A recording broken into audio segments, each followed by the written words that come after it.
ప్రస్తుతం మనతో పాటు సుర్వి యాదయ్య గౌడ్ గారు ఉన్నారు, సర్పంచ్ సంఘం అధ్యక్షులు. యాదయ్య గారు, ఇప్పుడు త్వరలో స్థానిక సంస్థల ఎన్నికలు రాబోతుంది. సో మీరు ప్రెస్ మీట్లు పెట్టి మాకు బిల్లులు రాలేదు అది ఇది అని చెప్పేసి మీ వర్షన్లో మీరు చెప్తున్నారు. ఆల్రెడీ సర్పంచ్లకు బకాయిలు కూడా రీసెంట్గా ఒక 15 రోజులు 20 రోజుల కిందటనే రాష్ట్ర ప్రభుత్వం కూడా రిలీజ్ చేయడం అనేది జరిగింది. సో అంటే గతంలో కేసీఆర్ ఉన్నప్పుడు కూడా సర్పంచ్ కష్టాలు ఈ విధంగానే ఉండేదని రాష్ట్ర ప్రభుత్వం అసెంబ్లీలో కూడా చెప్పినటువంటి మాట. సో ఇక్కడ తప్పు ఎవరిది అంటారు? ఇప్పుడు వచ్చినటువంటి ప్రభుత్వం గత ప్రభుత్వందా? గత ప్రభుత్వంలో దేశంలో ఎక్కడ లేని విధంగా 40,000 మొక్కలు హరితహారం అని ఫస్ట్ టాస్క్ మేము గెలిచినప్పుడు సర్పంచ్లం. ప్రతి ఇంటికి ఒక నల్ల నీళ్లు ఇవ్వడం మిషన్ భగీరథ ద్వారా. అదేవిధంగా మా గ్రామాలలో ఉన్న కూడిక చెరువులు పెద్ద గంగాలం లాగా ఉన్నాయి, పెద్ద గోళాలలాగా చేసినాం. అదేవిధంగా ప్రతి గ్రామంలో చనిపోతే ఒక పేదవాడిని బొంద పెట్టేటందుకు ఒక శ్మశాన వాటికలు లేకుండే శ్మశాన వాటికలు నిర్వహించాం. అదేవిధంగా ప్రతి పల్లె పచ్చగుండాలని పల్లె ప్రకృతి వనాలు నిర్మించడం. అదేవిధంగా మేము క్రీడా ప్రాంగణం ఆటలాడుకునే పిల్లలకు ఆటలాడుకునేందుకు క్రీడా ప్రాంగణం నిర్వహించాం. ప్రతి పల్లెలో అండర్ గ్రౌండ్ అంటే పొంగి పొర్లిపోయి దుర్వాసన వచ్చేది, అటువంటిది కూడా పొంగి పొర్లిపోతుంటే అండర్ గ్రౌండ్ డ్రైనేజీలు వేసినాం, సీసీ రోడ్లు వేసినాం, రైతు వేదికలు నిర్వహించినాం. దేశంలో 20 అవార్డులు ఎంపిక చేస్తే తెలంగాణ రాష్ట్రానికి 19 అవార్డులు తెచ్చిన ఘనత మా సర్పంచ్. ఆ రకంగా అభివృద్ధి పనులు చేసినాం. కరోనా టైంలో కూడా మేము ప్రజలకు అంటువ్యాధులు తగలకుండా మేము అనేక రకాలుగా బ్లీచింగ్ పౌడర్లు కానీ అవి కానీ మందులు కానీ మొత్తం పిచికారీ చేసి గ్రామాన్ని పరిశుభ్రంగా ఇచ్చినాం. అదేవిధంగా ప్రభుత్వం కూడా గత ప్రభుత్వంలో 30 రోజుల ప్రణాళికలు పెట్టేది. ఒక సంవత్సరంలో 4-5 సార్లు ప్రణాళికలు పెట్టి అట్లా గ్రామాన్ని అప్పటికి పారిశుభ్రంగా ఉంచినాం ఘనత మాది. మేము కొన్ని కేంద్ర ప్రభుత్వం నుంచి కూడా మేము కట్టిన ఎన్ఆర్ఈజిఎస్ వర్కులు చేసినవి కూడా కొన్ని లేట్ కావడం వల్ల గత ప్రభుత్వంలో మాకు ఇబ్బంది జరిగింది. అప్పుడు కూడా వడ్డీలు పెరిగినాయి, అనేక రకాలుగా ఇబ్బంది పడ్డాం. 10 సార్లు ప్రభుత్వం దృష్టికి తీసుకపోతే చేద్దాం చూద్దాం మళ్ళా వచ్చేది మన ప్రభుత్వం అని వాస్తవానికి కేసీఆర్ గారు అన్నాడు. అంటే తెలంగాణ ప్రభుత్వం అన్ని గొప్పగా పనులు చేసినాం, మేము గుర్తింపు పొందిన వాళ్ళం, మంచిగా అభివృద్ధి పనులు. ఈ ప్రభుత్వం గతంలో చనిపోతుంటే కేంద్ర ప్రభుత్వం నిధులు సరిగ్గా ఇవ్వకుండా చనిపోతుంటే కూడా మేము అండగా ఉంటామని రేవంత్ రెడ్డి గారు సర్పంచులు చనిపోతున్నారు, మీరు ఆత్మహత్యలు చేసుకోవద్దు, మీరు ఏమన్నా ఎవరన్నా ఉంటే గల్లబట్టి అడగండి అని చెప్పిన ఈ ముఖ్యమంత్రి గారు పిసిసి ప్రెసిడెంట్ గా ఉన్నప్పుడు మాకు ఇందిరా పార్క్ కాడ మా సర్పంచ్లను రెచ్చగొట్టి ధర్నా చేపిస్తే మేము సర్పంచ్లను నిజంగా మా పెండింగ్ బిల్లులు లేకుండా చూస్తాడు కదా అని నమ్మి మేము మొన్న పోయిన ప్రభుత్వంలో మేము మౌనంగా ఉంటేనే ఈ కాంగ్రెస్ ప్రభుత్వం అధికారంలోకి వచ్చింది. వాస్తవానికి అందరూ సర్పంచులు దాదాపు 9,000 మంది సర్పంచులు బీఆర్ఎస్ పార్టీకి ఫేవర్గా ఉన్నోళ్ళు. మరి అంతా మేము మౌనంగా ఉంటేనే కదా కాంగ్రెస్ ప్రభుత్వం అధికారంలోకి వచ్చింది. ఈ అధికారంలోకి రాగానే మేము మా బిల్లులు అడిగితే ఇప్పుడే కదా అధికారంలోకి వచ్చింది, మాకు 3 నెలల టైం ఇవ్వరు అని చెప్పిండు.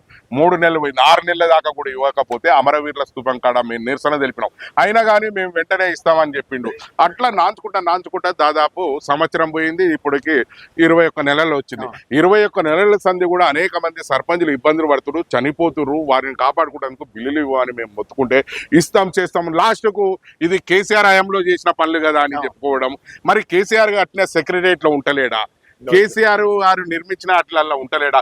కాళేశ్వరం ప్రాజెక్టుల రైతులకు పంటలు వంతలేవా? అదే విధంగా మేము కట్టిన గ్రామ పంచాయతీలో పరిపాలన కొనసాగిస్తలేరా? ఇప్పుడు ప్రజాపాలన అంటున్నారు. మరి అన్ని చేసుకుంటా పోయి కేసీఆర్ హయాంలో చేసిన పనులు అనేది ఒక దుర్మార్గమైన చర్య. ఎందుకంటే కేసీఆర్ నుండి కట్టిన పల్లె ప్రకృతి వనాలు కనపడుతున్నాయి, కేసీఆర్ నిర్మించినాయి అనుకుంటున్నాడు, కానీ మేము సర్పంచ్లను చేసినాయి అనుకుంటున్నాడు.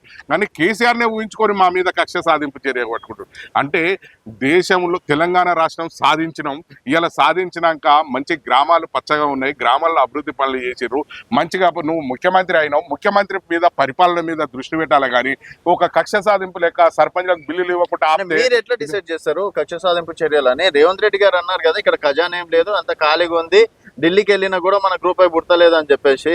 సో ఆ విధంగా అర్థం చేసుకోవచ్చు కదా. పొమ్మిలేటి శ్రీనివాసరెడ్డికి మరి 700 కోట్లు ఎట్లు ఇచ్చిరు? మరి 10% 20% కమిషన్ల మీద పెద్ద కాంట్రాక్టర్లకు బడా కాంట్రాక్టర్లకు బిల్లులు ఎట్లు ఇచ్చిరు? అనేక రకాల ఆరోపణల మంత్రులు, ఎమ్మెల్యేలు, కేంద్ర మినిస్టర్ కూడా ఆరోపణ చేసిండు. అంటే ఆరోపణ చేసిండు అంటే అలా నిజం లేనిది ఆరోపణ చేస్తారా? అంటే కమిషన్లు తీసుకునేది దందానేనా ఇది? కమిషన్లు తీసుకుంటేనే ఇది పాలన. ఇప్పుడు మేము సర్పంచ్లో కమిషన్లు ఇవ్వలేదని మా బిల్లులు ఆపుతున్నావా? మరి ఇది సరైనది కాదు కదా, క్లియర్ గా కనపడుతుంది, జనంలోకి వెళ్ళిపోయింది. మరి సుందరీకరణతోని నేను 1,00,000 కోట్లు 1,000 కోట్లు పెట్టి చేస్తాన్నావు నువ్వు, మరి పైసలు ఏమన్నావు నువ్వు, అట్లా చేస్తుంటావు.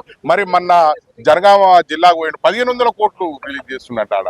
మాకు దాదాపు 700 కోట్లు ఇచ్చేస్తే మా బిల్లులు అన్ని క్లియర్ అవుతాయి. 700 కోట్లతో రూపాయి ఉండదు పెండింగ్. మా సర్పంచ్ రూపాయి పెండింగ్ బిల్లు ఉండదు. కానీ నువ్వు అవి ఇవ్వకుండా 1,500 కోట్లు అక్కడ పెడుతున్నావు అంటే అట్లా కమిషన్లు వచ్చే అయితేనే నువ్వు రిలీజ్ చేస్తావా? మరి మేము సర్పంచ్లం, గ్రామాలలో మహాత్మా గాంధీజీ కలలు కన్నా గ్రామ స్వరాజ్యానికి దగ్గరగా అభివృద్ధి పనులు చేసిన వాళ్ళం.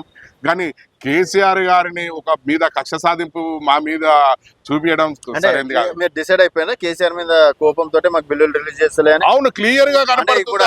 అంటే మమ్మల్ని ఏమన్నాడు మన సర్పంచ్ యాదయ్య గారు, అక్కడ కాంగ్రెస్ సర్పంచ్లు కూడా ఉంటారు కదా, వాళ్ళ మీద కూడా కక్ష సాధింపు చర్య అంటే కేవలం కాంగ్రెస్ కార్యకర్తల సర్పంచ్ లోకి రిలీజ్ చేసి మీకేమైనా రిలీజ్ చేస్తలేరా? అట్లా కూడా కొన్ని కమిషన్లతోనే పనులు అవుతున్నాయి కదా, కొంతమందికి కమిషన్లతోనే తీసుకొని వాళ్ళకి ఇస్తారు. మా దగ్గర మేము ఇండివిజువల్ గా పోయినాం అనుకో, సర్పంచ్లతో మంత్రులతో పోయిన వాళ్ళకి కొందరికి ఇస్తున్నట్టు సమాచారాలు ఉన్నాయి. మరి స్వచ్ఛందంగా మేము పోతే మా బిల్లులు ఇస్తలేరు.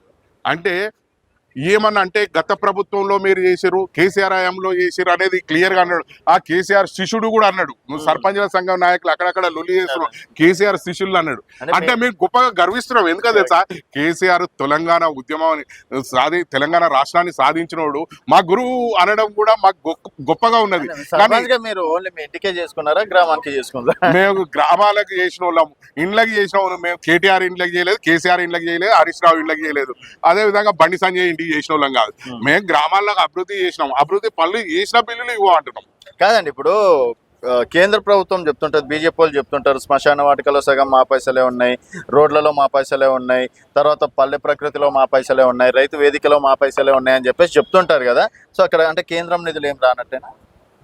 మా పైసలు మరి మేము రోడ్ల మీద నడుస్తున్నాం, ట్యాక్సీ కడుతున్నాం, మా పైసలే పోతున్నాయి కేంద్రం. ఇప్పుడు గ్రామానికి సంబంధించి అంటే కేంద్రం రిలీజ్ చేసినటువంటి పైసలు రిలీజ్ చేసి రాష్ట్రమే ఆపుతుందా అన్నది డౌట్. కేంద్ర ప్రభుత్వాన్ని వీళ్ళు ఎన్నికలు పెట్టకపోవడం వల్ల, బాడీ లేనందువల్ల కేంద్రం నుంచి నిధులు నిల్లు. ఇక్కడ మిస్టేక్ ఇక్కడ రేవంత్ రెడ్డి 100% క్లియర్ గా రేవంత్ రెడ్డిదే. కానీ ఎన్ఆర్ఈ చేసి కూడా కేంద్ర ప్రభుత్వం కూడా చేసిన వర్క్లు అయి తక్షణమే బిల్లులు ఇవ్వలేదు. అలాగే కానీ 6 నెలలు సంవత్సరాలు ఇట్లా తరబడి అవుతున్నది. దాన్ని కూడా లేట్ అవడం కేంద్ర ప్రభుత్వం వైఫల్యం కూడా ఉన్నది. అంటే రాష్ట్రం మీద కూడా కక్ష సాధింపు లాగా ఉంటది వీళ్ళది. కేంద్ర రాష్ట్ర ప్రభుత్వాల వల్ల మేము ఇబ్బంది పడుతున్నాం, అనేక మంది మా సర్పంచులు ఇబ్బంది పడుతున్నాం. అంటే ఇప్పుడు ఏందంటారు, నెక్స్ట్ ఏంది మీ ప్లాన్, ఏంది కార్యాచరణ ఏంది? మేము తెలంగాణ రాష్ట్రంలో మేము అంటాం, అమరవీరుల స్థూపం కాడ నిరసన తెలిపినాం, సెక్రటరియట్ ని ముట్టడించినాం, అసెంబ్లీని ముట్టడించినాం, అదే విధంగా మేము అరెస్ట్లు అయినాం. మా బిల్లులు ఇవ్వంటే అనేక సార్లు అరెస్ట్ చేసినాం. లాస్ట్ కు ప్రజాభవన్ కాడ కూడా మేము బట్టలు ఇప్పి అర్ధనగ్నంగా తిరిగినాం. కానీ ఈయన మొన్న తెలంగాణ ముఖ్యమంత్రి గారు 155 కోట్లు రిలీజ్ చేసినాం అన్నాడు. ఎక్కడ కూడా గ్రామ పంచాయతీలకు చిల్లి గవ్వ కూడా రాలేదు, నోటి మాటనే. అది ఏమైనా ఎస్డిఎఫ్ కూడా రిలీజ్ చేసిన అన్నాడు. ఏ సర్పంచ్ కూడా ఎస్డిఎఫ్ నిధులు అందలేదు. మరి ఎవరికి ఇచ్చిండు ఏంది? ఉట్టి గాలి మాటలు చెప్పి మమ్మల్ని ఈ బిల్లుల విడుదల పేరుతోని మాకు విడుదల చేసినామంటే మా అప్పులోళ్ళు వచ్చి మా ఇండ్ల కాడ కూర్చుంటారు. అంటే రేవంత్ రెడ్డి గారు ముఖ్యమంత్రి గారు గ్రామ పంచాయతీలకు రిలీజ్ చేసిండంట. మరి మా పైసలు ఏమని కొంతమంది మొన్న ఓ సర్పంచ్ ఆత్మహత్య చేసుకున్నాడు. ఇట్లనే బిల్లు వచ్చిందనే వేధింపులకు గురి అయితే మరి ఇట్లాంటి తప్పుడు ప్రకటనల వల్ల ఇబ్బంది పెడతాం. ఇప్పటికి స్థానిక సంస్థల ఎన్నికలు పెడతాం అంటాడు. మరి మా పెండింగ్ బిల్ల సంగతి ఏమై? మరి మేము ప్రజలలో మేము భాగస్వామ్యం కదా, మేము ప్రజాపాలన అంటారు, ప్రజల పాలనలో మేము పనిచేసిన వాళ్ళం కదా. మా బిల్లులు ఇవ్వకుండా ఒక కక్ష సాధింపే, ఇది నిజమైన రియల్ కక్ష సాధింపు అన్నాడు. మరి రేపు ఇంకో నెల అయితే ఎన్నికలు కదా.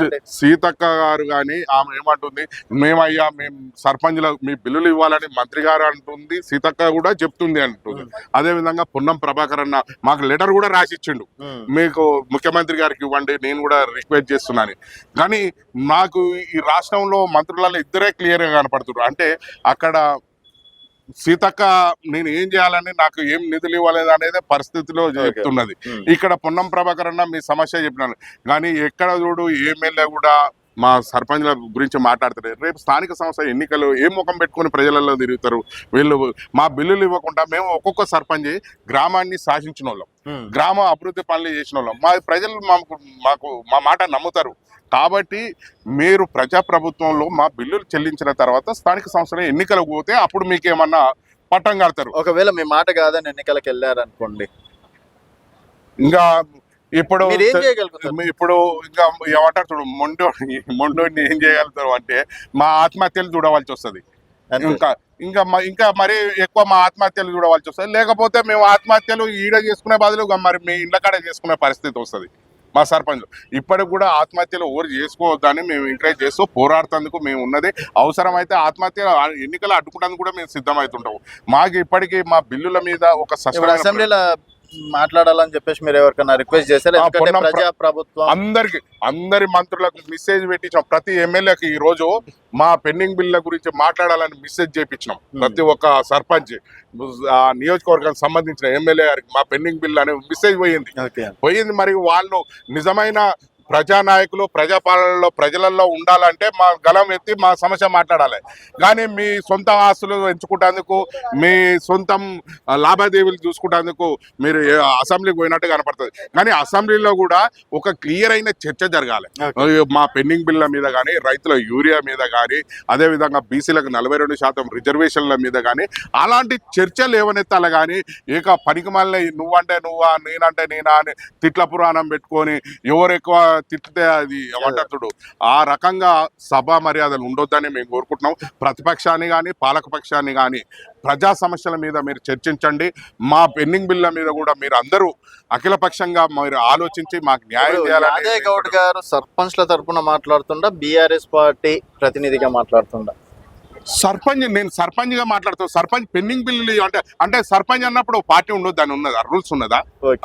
ఇప్పుడు అధికారులే వేదికల మీద ఎక్కి పార్టీకి వంతనం ఆడుతారు. అది కాదు, మా సర్పంచ్ గా మేము సర్పంచ్ అన్నప్పుడు పార్టీ ఉంటారు, వివిధ పార్టీలకు అనుబంధం. నువ్వు ఇప్పుడు మా పనులు చేసినావు అనుకో, రేవంత్ రెడ్డి మా బిల్లులు ఇచ్చినావు అనుకో, నీకే అభిమానులు ఎక్కువ ఉంటారు. సర్పంచ్లు అంతా నిన్నే చేయకొడతారు, నీకే పాలాభిషేకం చేస్తారు. కానీ నువ్వు అది ఏది చేయకుండా మమ్మల్ని ఒక తొక్కేసినట్టు, మా బిల్లులు ఇవ్వకుండా మా గొంతులు నొక్కేసినట్టు, మా మరణాలకు నువ్వు కారణం అవుతుంటే మిమ్మల్ని ఏం చేస్తారు అది కూడా గ్రహించుకోవాలి. ఓకే అండి, థ్యాంక్ యూ అండి.